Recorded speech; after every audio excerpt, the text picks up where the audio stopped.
This podcast is a project of the Climate Designers Network. Hey, this is Eric. Thanks for tuning into Climify. If you're a first-time listener, welcome. If you're back for more, thank you. I truly appreciate it. In fact, going forward, I've decided to personally thank folks who send me nice messages or review the show over on Apple Podcast. So this week, I'd like to give a big thank you to Candy for her inspirational message she left as a review over on Apple Podcasts. So keep listening and doing good work in the world. That's my mantra. There's no point in giving up. There's too much to live for, and all your battles, no matter how small, matter when it comes to social progress and climate action. This week, we're focusing on the drawdown climate solution sectors of food, agriculture, and land use, in addition to buildings. On the program, we have Nisha Mary Paulos, an architect, urban planner, regenerative design advocate, and I'd like to add, philosopher. For 3 years, I've been thinking about regenerative farming and how the lessons of nature could help us design regeneratively as well. And I've read books, articles, and doodled out ideas, but no one has explained it as clearly as Nisha. I feel like I have so many ideas now, and I hope you are energized by Nisha's work and words today as much as I was. Hi, I'm Nisha Mary Paulos. I'm an architect and regional planner from India. I work in regenerative design, nature-based infrastructure, bioregionalism, and related fields from a design, research, advocacy, and awareness perspectives. In India, I founded a small design practice called Woven Design Collaborative, which is mainly focused on design and research.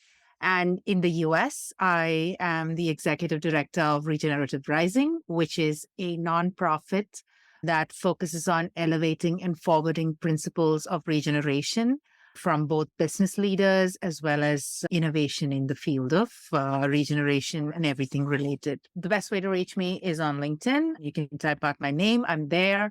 regenerativerising.org is our website. You can find me there as well, or you can find me at wovendesigncollaborative.com. Nisha, welcome to Climify.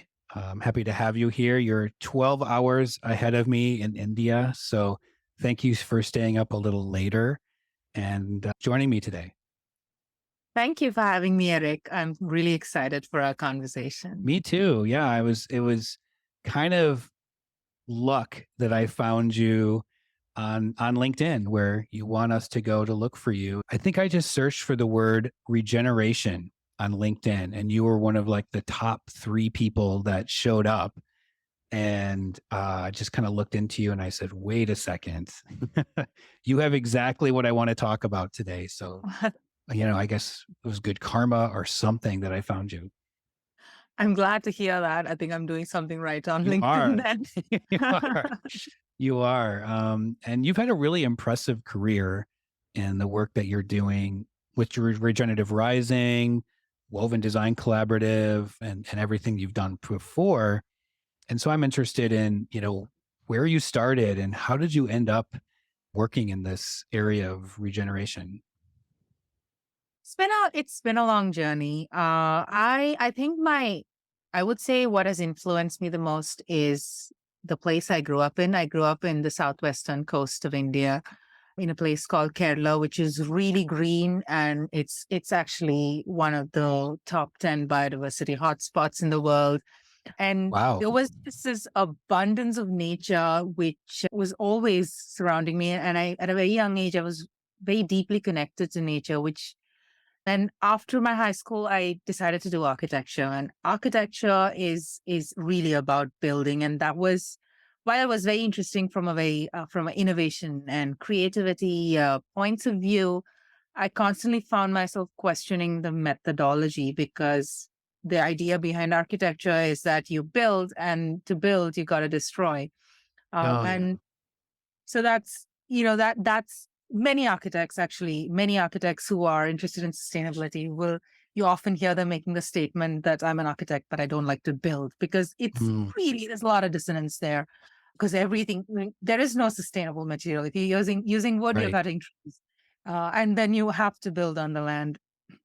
Well, So it's I, interesting to me, just to interrupt you just for a second, that you came from such a green place and then you went into architecture. How did that what inspired you to go into architecture if you're I thought maybe you'd go uh, into biology or ecology, what excited you about it? oh, that's an interesting question. Well, I think I was good at it. So in the sense, like it depends on how your grades are at the end of high school. Oh, I see. But so a little bit, it was directed by that.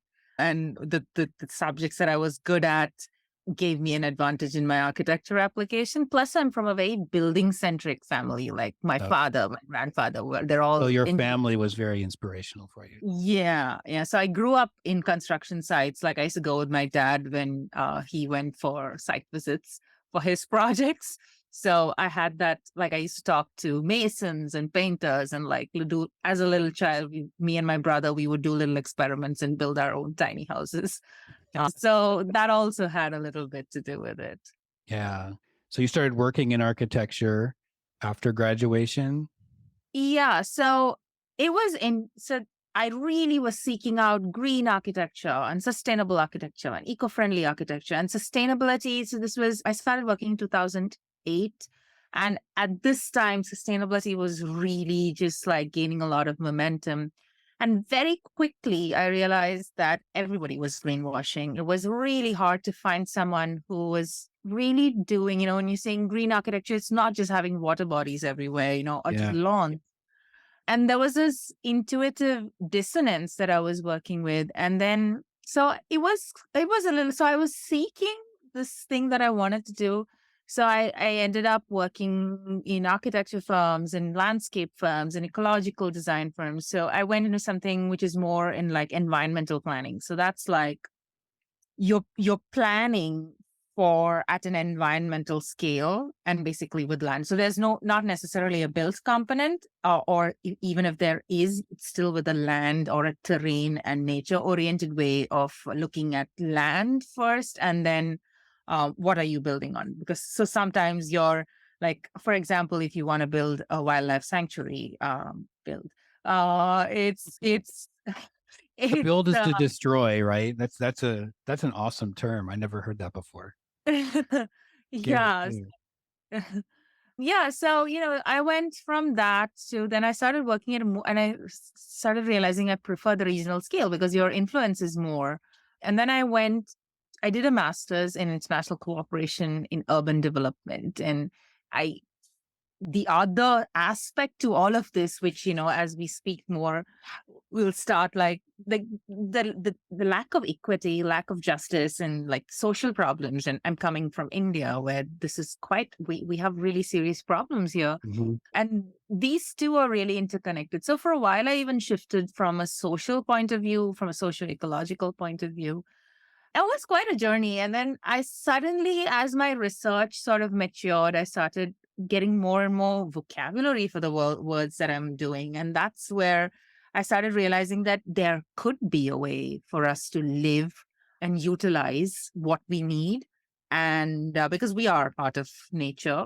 And then Yeah. how do we do that? And one of the big realizations was that cities or any kind of human habitat, which I like to use that term now instead of urban Mm. or city or house, like this is our habitat because we're also part of nature. Yeah, I like that. Yeah. So one of the biggest realizations was that human habitats are mostly designed by engineers across the world. If you go to a town planning office, it's mostly run by architect. Architecture is a subset of engineering in a sense. Sure. So, and when engineers are doing it, and solely doing it, it becomes very infrastructure heavy. I mean, Hmm. like you're from Illinois, the whole the Chicago River is like Yeah. in the flow, and it's just this big engineering feat. But it's and for engineers, that's a big focus. So when engineers are running the city of infrastructure, so that's when I decided to start working from this angle where let's bring other people into the conversation, Yeah. right? Let's bring ecologists, let's bring artists, let's bring economists, let's bring just somebody who's interested in learning about it or participating or interested in just being a part of the conversation into this work of designing human habitat at a city or a regional scale. Mhm. And that was how I entered this current realm of my career. I was really then started talking to people from various fields, and we need everybody to work together. Yeah. And so now, what with regenerative rising, we're really like trying to get people to talk to each other. Like everything is an industry today. Like there's the agriculture industry, and then there's the fashion industry, but none of these are the term industry itself kind of needs to be questioned. Like, Yeah. is agriculture really an industry? Should it be an industry?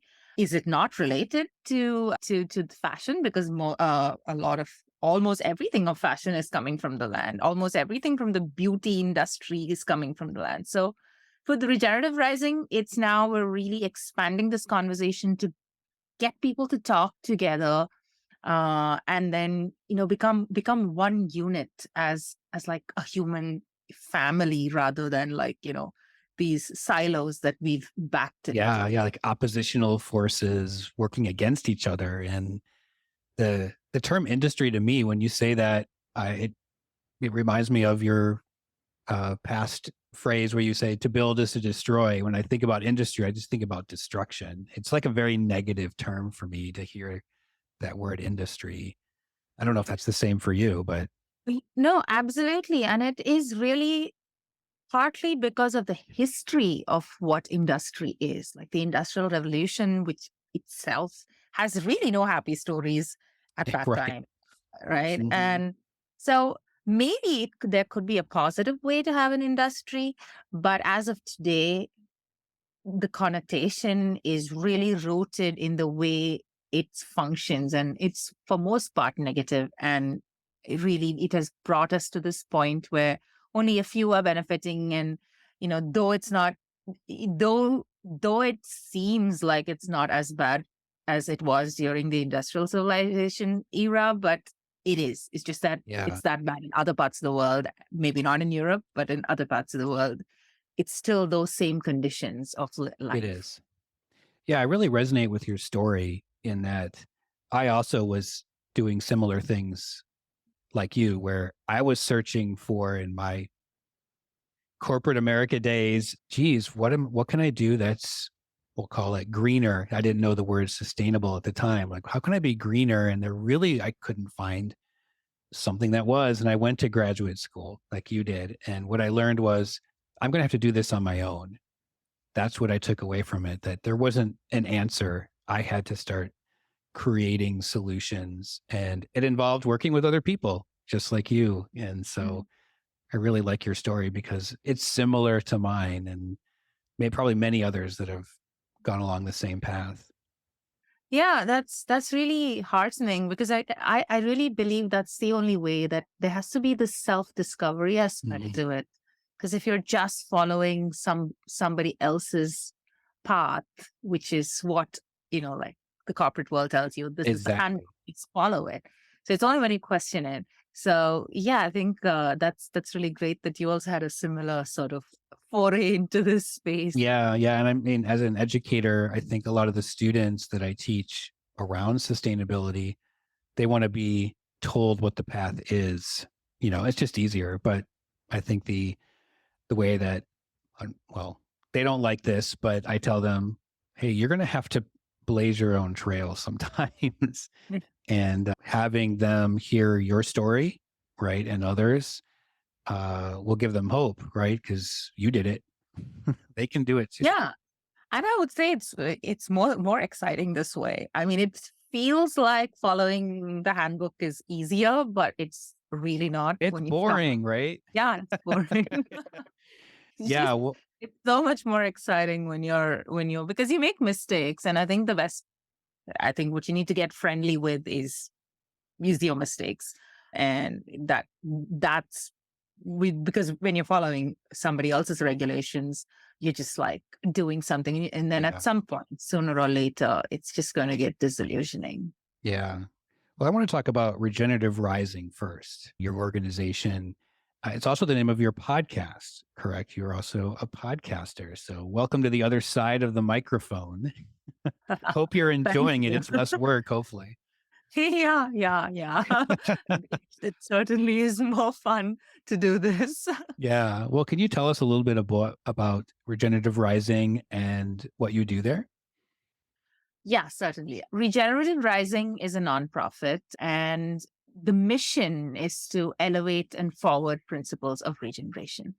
And we work with leaders in both business and nonprofit worlds to because it's not easy to be regenerative, especially in today's world. No, The system is I really want to know how to do it myself. yeah. So we talk to people, we bring people together to share these experiences of what it means to be regenerative. And our podcast is also that we work and we have a focus on business leaders because they can make and they do make a big difference. And it's not an easy path. There has to be so much of path breaking and trailblazing and working against the system in many ways, Yeah, exactly. overcoming a lot of challenges. So that's why we have a focus on the business community because, that's we want to be able to foster a world where it's fine to do business, it's fine to make money, but there's a way to be Mhm. regenerative about it. And the idea behind Regenerative Rising is to bring people together. So we also do summits. And these summits are attended by people from various domains, people who are just curious, people who are experts. We have a lot of focus on diversity because there is no one truth. There's many Right. wisdom from different parts of the world. That's so true. Yeah. So that's the other focus.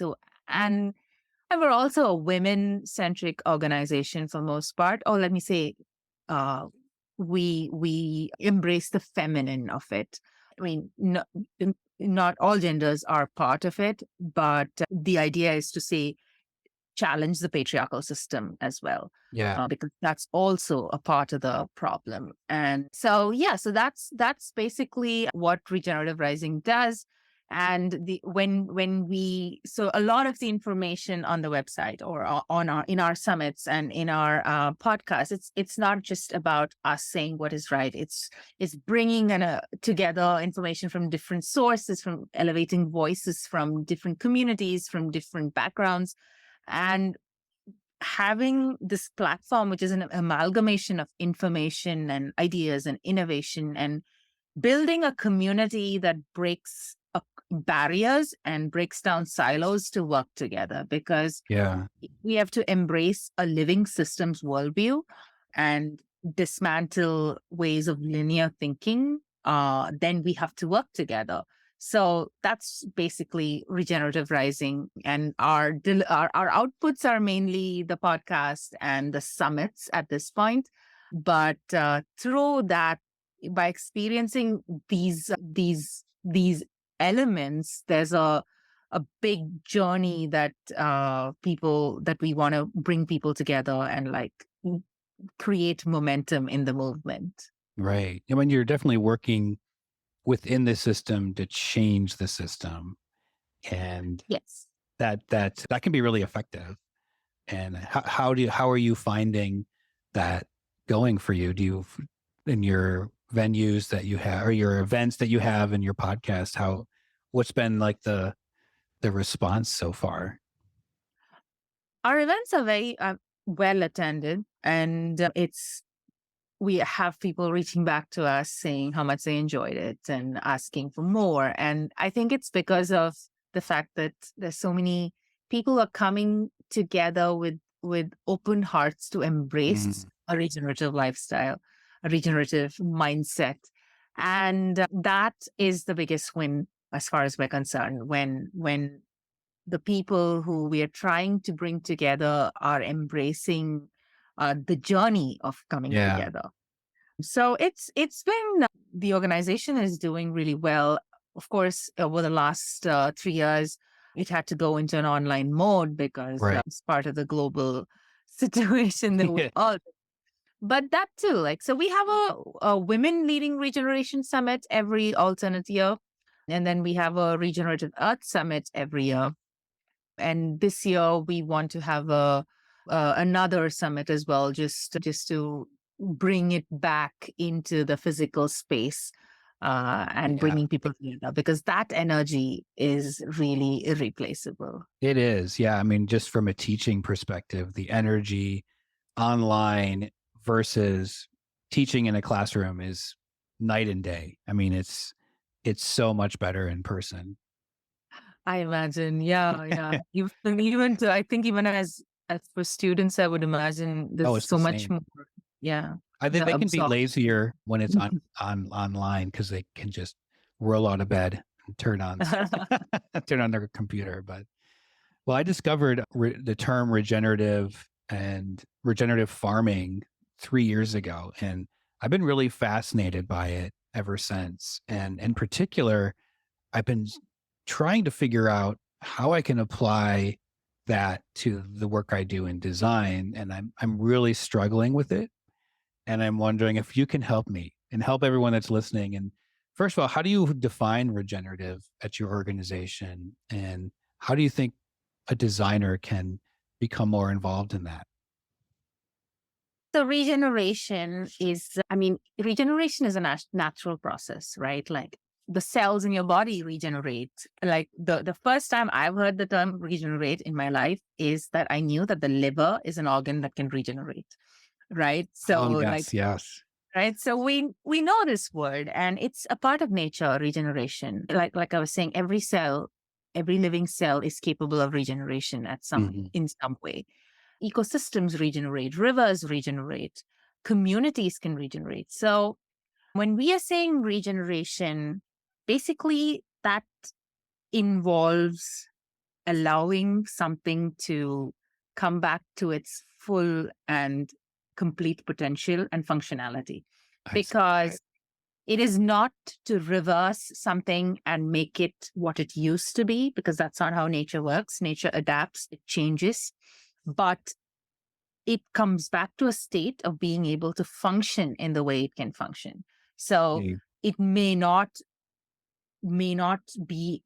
So the conservation and restoration are the words that you're using when you're trying to bring it back to an original state. Right. And it is in many ways part of regeneration, because as humans, these are the ways in which we're interacting with it. But regeneration itself is a natural process. So when We we're don't have saying, to be involved then for it to work. well, I think if we look at what happened in the world across the globe during the pandemic, when all the human beings locked themselves up, Right. dolphins started I was going to returning. say the Birds dolphins started, in Venice, and right, yeah. yeah, and it was everywhere, right? The Mhm. air just instantly cleaned up. There were butterflies out there, and you're just like, I didn't even know that these birds were even living in this area. We should just So stay in bed and let the world heal itself. yeah, but unfortunately, we can't, because we're part of this planet. That And I is very think true. for me, regeneration, what can we do as human beings? Well, one is to understand that we're part of the system. We're also a natural being, which has a role and a purpose on this planet from a natural point of view.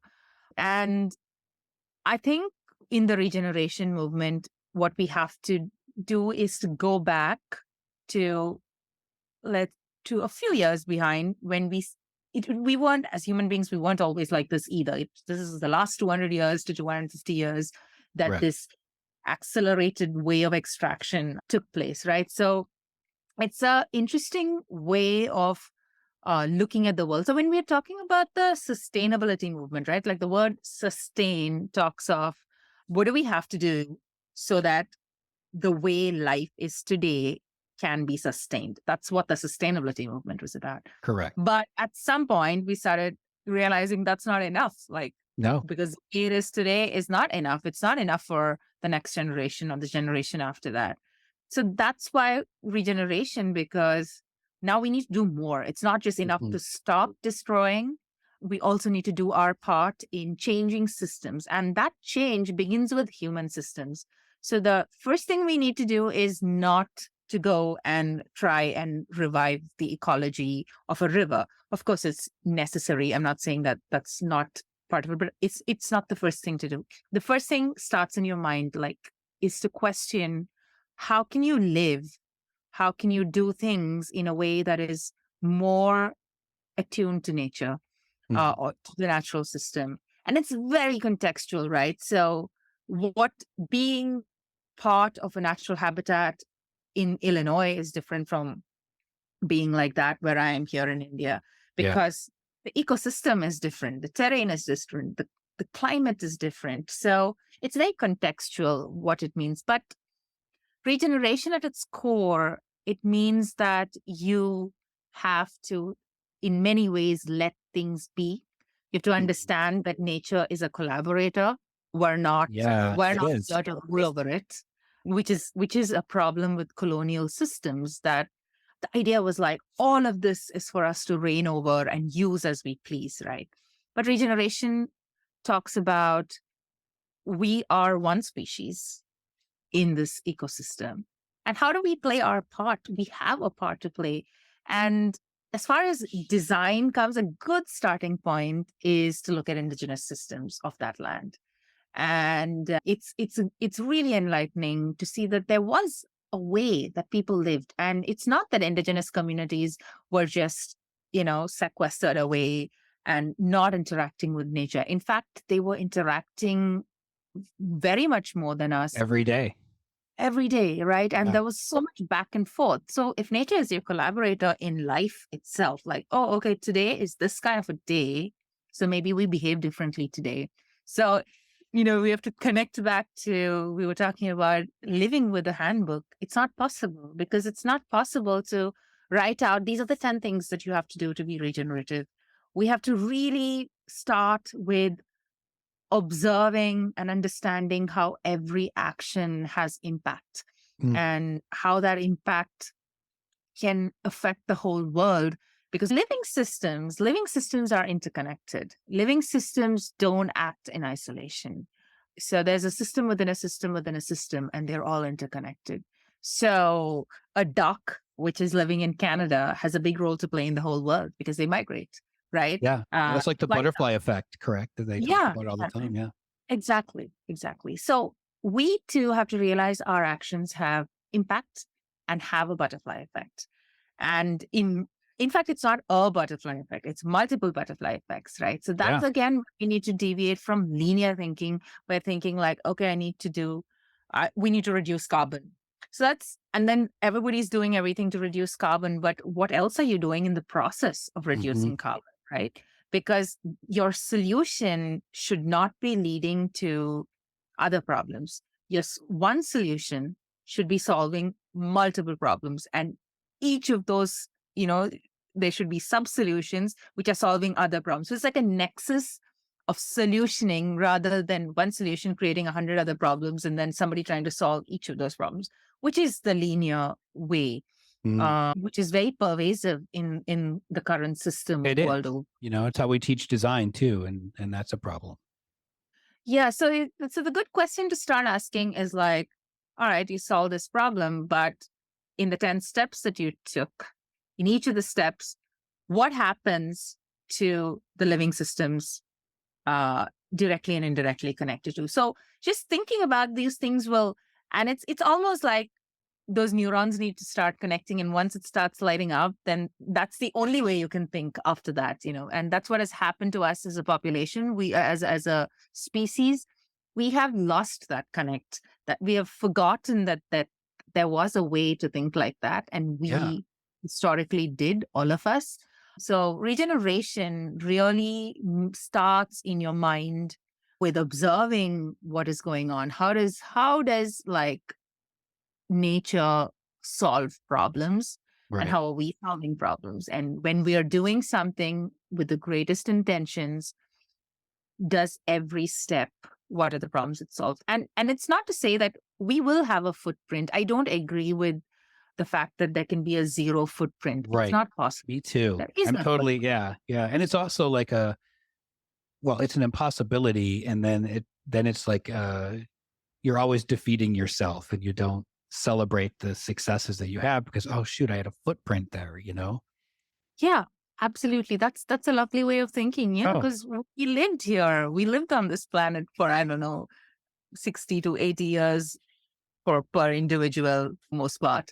yeah. Well, you So, bring up an important point there in that I talked to a paleoecologist last season about thinking in longer timescales. And we have done this before. I get in an argument with a friend of mine. He's a business guy. And we have this argument seriously like every year. And it's like, I talk about these things like we're talking about on today's episode. And he's like, well, how are you going to do it?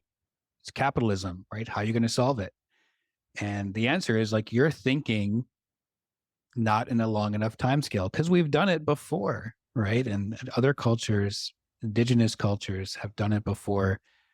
It's a mindset that you have to change. And I think my neurons were blowing up while you were talking because it gave me some more answers that I've been searching for. So thank you for that. And oh, mindset I love is the that. first thing, right? Observing nature.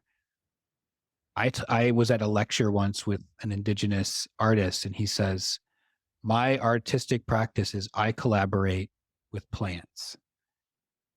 And that Wow. was just like, boom. I do too. I make handmade paper and it's out of agricultural byproducts. And I said, wait a second. These are my friends. These are helping me get to, what I'm doing in my creative practice. So that was a mindset shift that I think was really helpful for me. So thank you for that, because I think that's the first step. Really, it is. Yeah, I'm glad to hear that. Yeah, yeah. Nature is like there to provide. And it also comes down to an abundance mindset, right? So when we're thinking, oh my God, we have this whatever 30 years to work and I have to do the maximum for my own benefit. It's also coming from a lack mindset Yes, because you're feeling like if today I don't make the maximum money I can make today, which comes at all costs, like forget nature, forget other people, forget other exactly. beings. But when you look at it like if you flip it into thinking there's enough for me, there's enough for the 7 billion people on the planet. I only need to take enough for me for today. And while that sounds very spiritual and whatnot, it's also really about, slowing down and enjoying life because, these are cliches that we speak about that how money is not bringing happiness and whatnot. But really, what are you make because the capitalism argument is the most common argument. Exactly. It is all the time.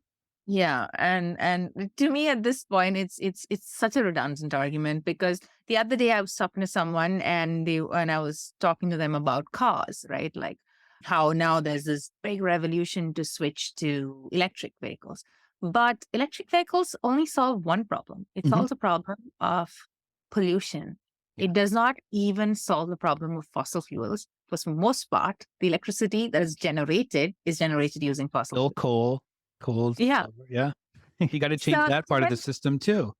exactly, and so then the next answer to that is well, hydrogen or whatever, right? So, but that's not the answer either because the problem with cars is more than all that. The problem with cars is the amount of space that it occupies, which means you need to build infrastructure. And when you start building infrastructure, you're destroying, and it's huge infrastructure for one human being to Exactly. traverse the path. It takes up so much space.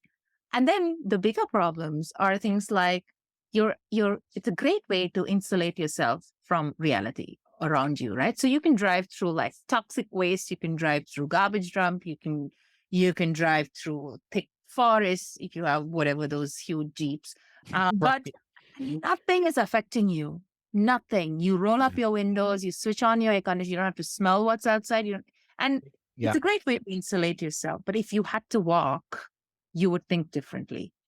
If You you would. had to walk through a place that is toxic, that would matter to you, right? So that's how it relates back to inequity as well. So I'm bringing this example up because it's really a great example of how we need to break away from linear thinking.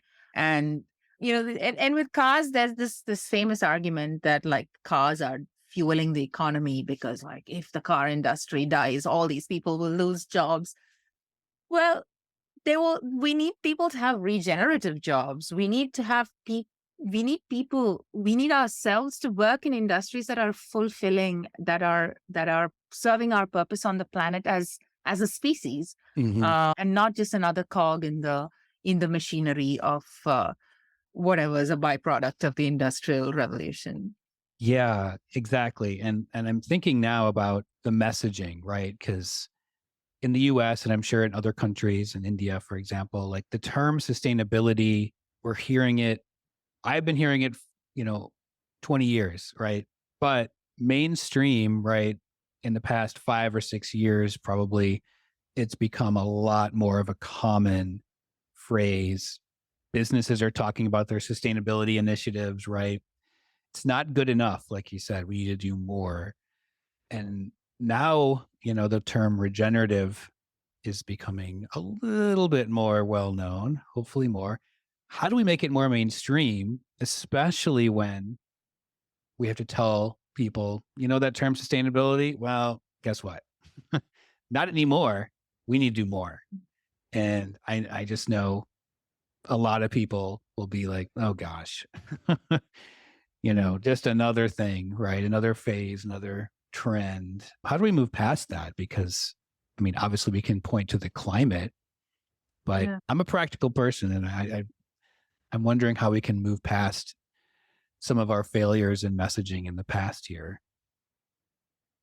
I think the answer that comes to me, I think it's that the focus on the word, right? So just, I think when a word is just, the word is mainstreamed, but not the thoughts and the actions that make up that word, right? Yeah, that's a good So point. with, in fact, it's the sustainability term itself. It actually talks of social, ecological, and economic. So that's the definition of, but for most part, it's just reduced to like, oh, let's use paper cups, you know? Right, right. No more I'm not, plastic straws, please. yeah. So that's, it's great. Fine. Let's do that. But the idea I would think for regeneration is to, not to look at changing the world, you know, as an entity. It's to look at your immediate environment. I think Yeah, that focus needs to be, which I think also solves some of the climate anxiety that people are facing today. Because it's we can't do as individuals, we cannot change the fact that the Arctic is melting, right? The ice is melting. Like we can sit and worry about it, but we can't solve that problem as individuals. We can't even solve it as communities.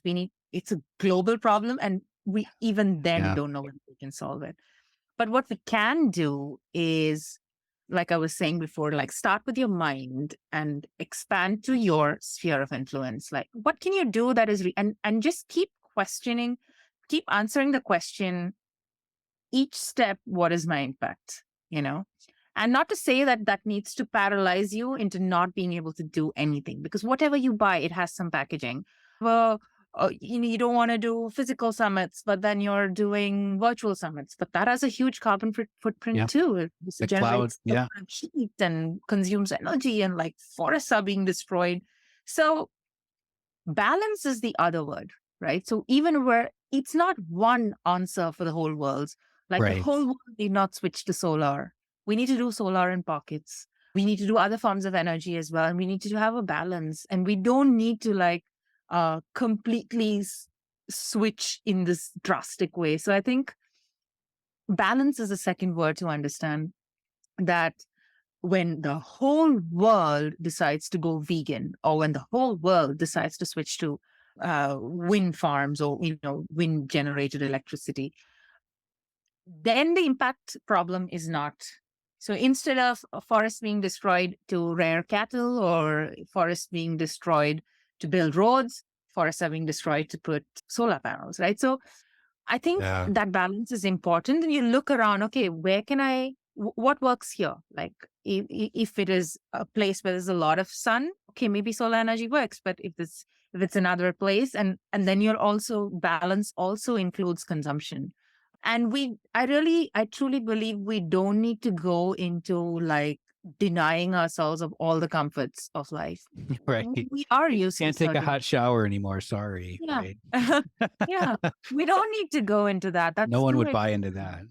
exactly. And that's why it's a lot of the environmental movement has failed because it was too extreme. But balance is needed in our actions, in how much we do for ourselves. You just have to think things through.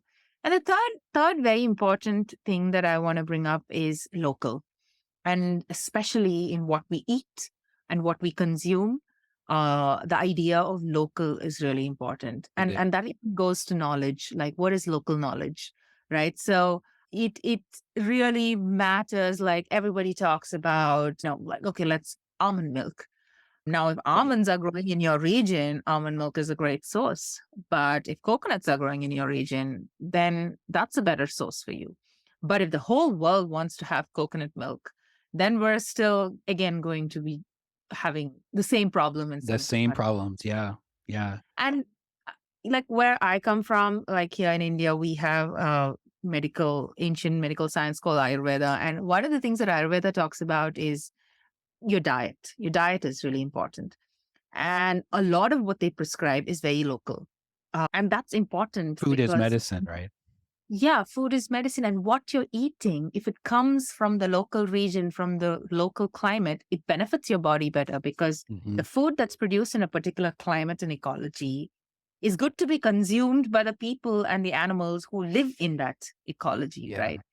And it's better for your own health. So the third word is local, and sometimes it's not possible. Of course, we may have to do, and it's fine. It's just that how much of it can we do locally, and Yeah. finding again that balance in that. Well, this makes me think about that idea of healing and that changing your mindset. Most of us are in our own head all the time, and we're thinking about ourselves and what we're going to do. And changing your mindset for a regenerative approach to life is healing yourself too, right? And I think people could buy into that. I mean, I found meditation probably 5 years ago or more. I can't remember, but I feel like that has helped heal a lot of my anxiety about everything. I do get anxious, not sure how this all started for me, but it is the case. And that sort of healing has led to like more focus and more awareness. And I think people can buy into that because that's like you said, the first step to Mm. this word regenerative. Absolutely. Healing and well-being. If we only focus on one thing, well-being of the self, Mm, I would think it will take you a long way, because then if you really care about your own healing and well-being, then you have to eat what's good for you. You have to do things that's good, and you have to have, as you were saying, you need to have the longer timeline yeah, in place. Like, it's not enough to be well today. You need to be well till the end of our life, and all of us I know. in our lifetime, we have seen the degeneration happening. We have seen. I mean, I remember a time that I could drink milk that was produced by the cow next door, and we just boil it on our stove and we drink it. And Yeah. now milk is coming in cartons from Germany. I'm just Yeah. like, there are so many This cows. happened. Yeah, Yeah. right. That And I global don't know economy what that thing. milk. Yeah, but when it is the cow next door, I could see with my own eyes what that cow was eating, how the cow was living. Did the cow have a disease? It was Right. so I'm much. not drinking that milk. That guy. Yeah. Yeah. Yeah. No, So I feel that too. I appreciate the local, and yeah. it's only because I think I paid attention, right? And paid attention was through me feeling more aware. And that was, again, part of that healing process that I was going through. So thank you. That makes that's connecting a whole lot of thoughts that I had before. Fantastic. Yeah, Yeah. yeah, really. I agree with you. The healing is, and the beauty of meditation is that you take 20 minutes at least. and then you focus on yourself, and it solves a lot of these other problems, like Yeah. maybe pursuing wrong things, and then you slow down, and that helps the planet if you slow down a little bit. Yeah. Yeah. um Slow down and and think. also, yeah, and it also gives you this understanding of priority and the connection to self, because as natural beings, we already know intuitively that we are connected, but we've just like suppressed that connection completely. Yeah. So that's why even something like meditation is a really important part of the entire movement, actually, to focus on your mind and your body, and look to self for healing. Well, I'm wondering because I know I've been on this kind of quest to learn more about this topic, about what you feel as some success stories. Maybe they're from your work or from other work, or maybe some of the favorite outcomes that you've been involved with, and from the lens of regenerative. So I think uh, the fact that there are more and more people who are asking these questions, who are interested in having these conversations, and this is even in in regular life, right? When I remember a time in my own life, my own journey, my adult life, where you speak about this, anything to do with the environment, and you're just shunned because you're the enemy. I Mhm. think there's a big change there. Of course, there are still a lot of people who Oh yeah, well, don't believe in it or pretend to not believe in it. I don't know how you cannot believe in it when it's in our faces like this. So I think at this I point, know. there's a lot of ego, like, that was my stance. Why did you continue that? Yeah, I think there's like, I call it the cult of being right. Like you just have to Yeah. be right, Yeah. even if you're Yeah. totally wrong.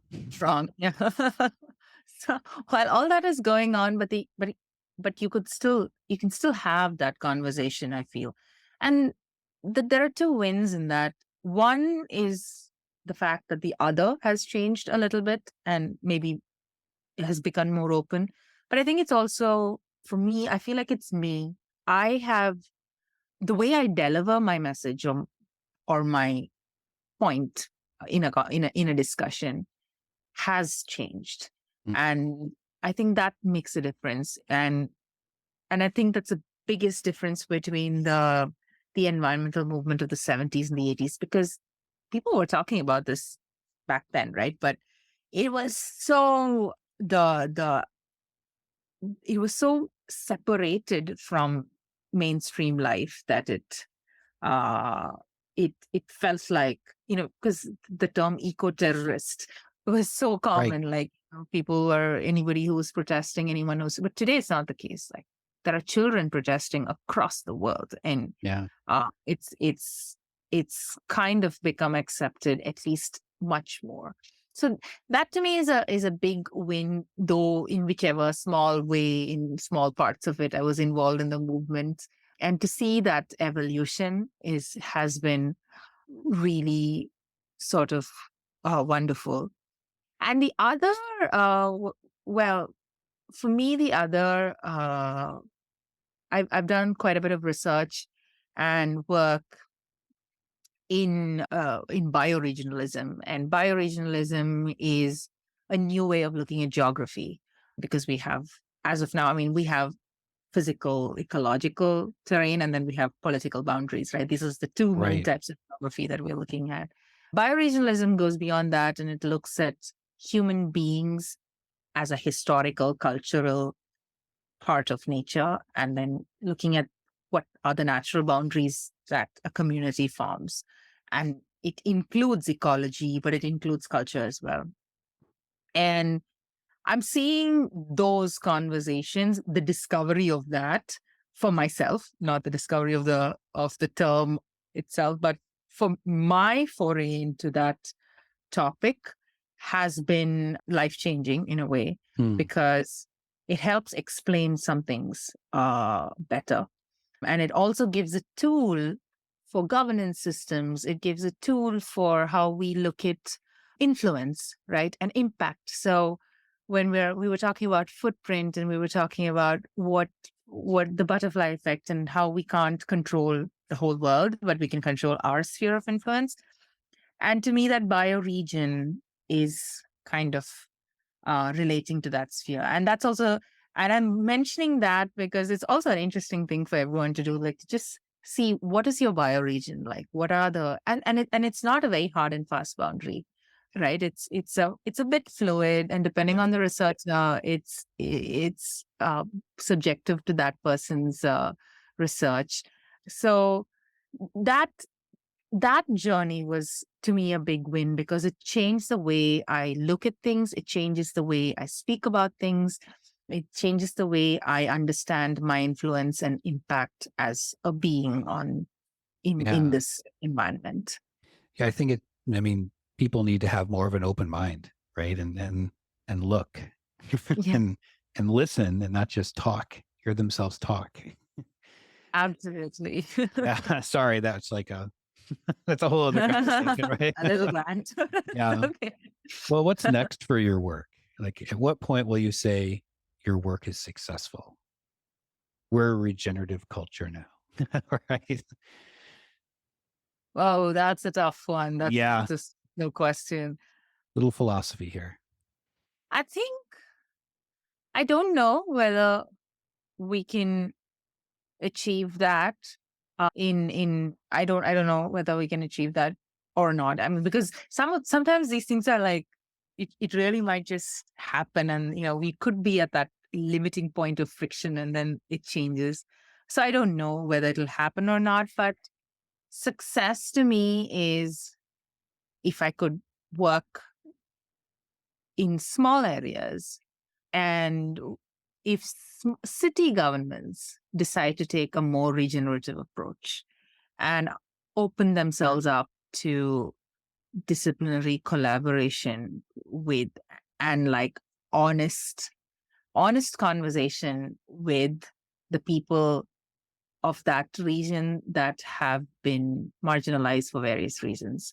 Mm. I think that would make a difference. Yeah. And to me, if there's one city, not even a city, let's say a bioregion, somewhere in this world where the changes are, of course, there are bioregions in the world where thankfully there hasn't been as much disruptive experience. So that's not an achievement to us, or maybe it is that we've not gone there and disrupted it, but that's what is already there. But to take a degenerated place and see how we can bring it back, and that's to me the scale that I can look to and even measure or understand Yeah. that it is a success or a failure. And the indicator would be both um, biodiversity would be one indicator, like native biodiversity, and the other is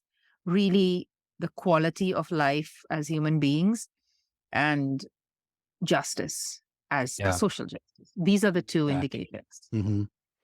Well, I wish that for you. I hope that happens. Thank you. Well, we're running out of time and we're headed to my last and favorite question that I ask everyone.